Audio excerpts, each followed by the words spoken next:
আচ্ছা, আমি আপনাদের সঙ্গে নতুন একটি পেঁপের রেসিপি শেয়ার করব। তার জন্য নিয়েছি পেঁপে, কুমড়ো বড়ি, নারকেলটা ঠিক এইভাবে কুচিয়ে নিয়েছি, আর নিয়েছি ধনে, জিরে, কাঁচামরিচ আর আদা। প্রথমে পেঁপেটা কেটে নেব।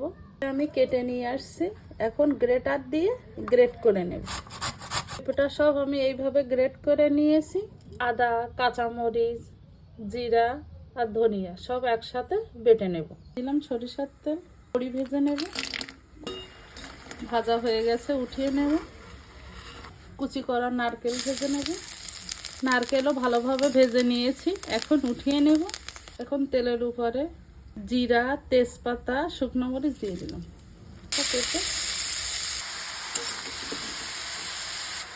এখন ঢেকে দিলাম। এখন পেঁপে থেকে জল ছাড়তে শুরু করেছে। জিরে, ধনে, আদা আর কাঁচামরিচ বাটা দিয়ে দিলাম। অল্প একটু চিনি দিয়ে দিলাম। সিদ্ধ হওয়ার জন্য ঢেকে দিলাম। কতটা সিদ্ধ হয়েছে, প্রায় সিদ্ধ হয়ে গেছে। ভেজে রাখা নারকেল দিয়ে দিলাম। নারকেল কুচি হাত দিয়ে ভেঙে দেব। ঢেকে দিলাম। এভাবে যদি আপনারা পেঁপে রান্না করে খান, তবে বারবার খেতে মন যাবে। নামিয়ে নিয়েছি।